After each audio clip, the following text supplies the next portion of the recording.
between Voysey's oak table, designed in 1902, and Eileen Gray's E2.10 adjustable table, designed in 1927. We chose these tables because of the distinctive features noticed at first glance and the difference in the time periods, one designed post-war while one designed pre-war.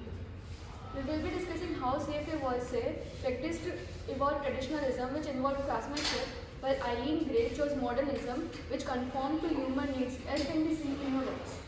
To understand what brings about such a significant variation in the tables, we must understand the timeline and the historical context.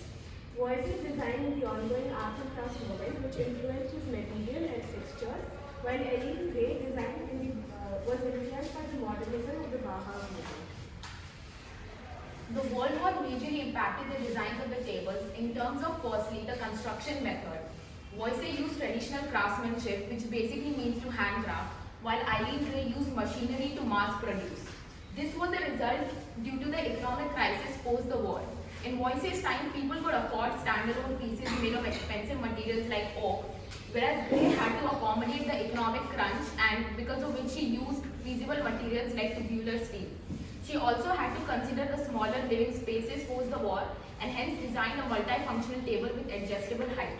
Due to these circumstances, Voysey had the liberty to focus on the integrity of the material, whereas Gray was most concerned with the function.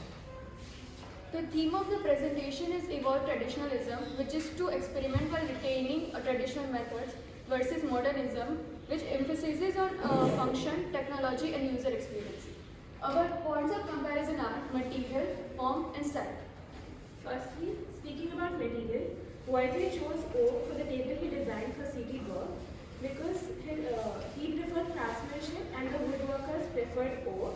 He also chose oak because he was inspired by the arts and crafts movement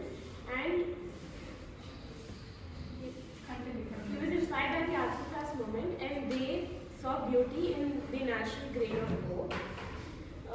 Eileen Gray chose tubular steel because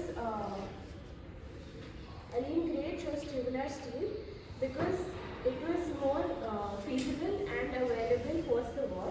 She also chose steel because she was influenced by the Bauhaus art school.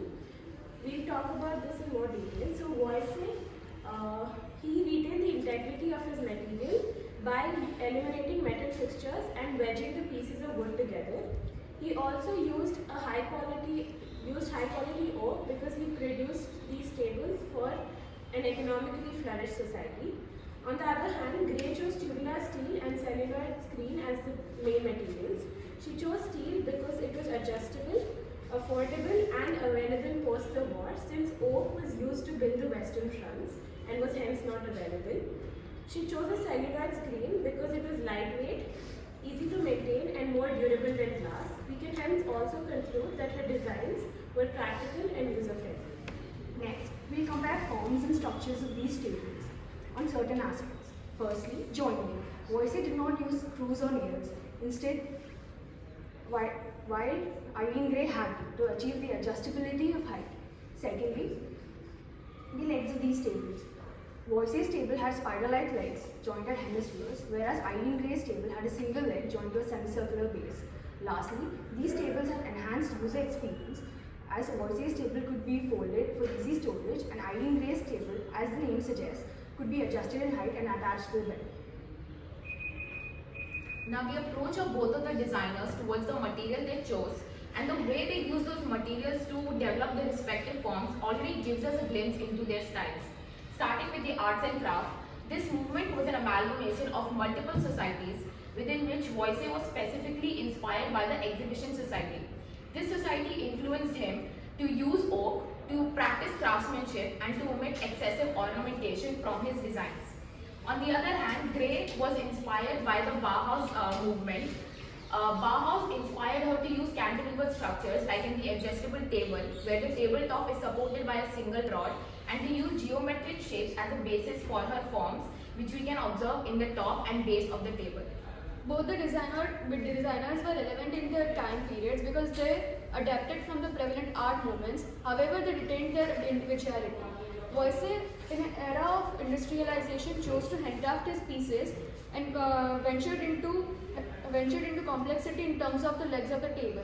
while Eileen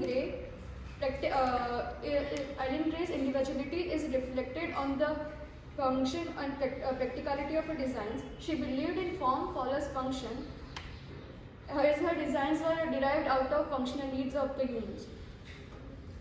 So now we have understood that as time changes, the needs and beliefs of a society change, and therefore the style evolves. It is hence astounding to see how two tables, despite being the same piece of furniture and having the same basic function, have such varied designs in terms of the material and form due to difference in circumstances like generation gap, gender partiality, economic crisis post the war, and two different art styles involving evolved traditionalism and modernism. Thank you.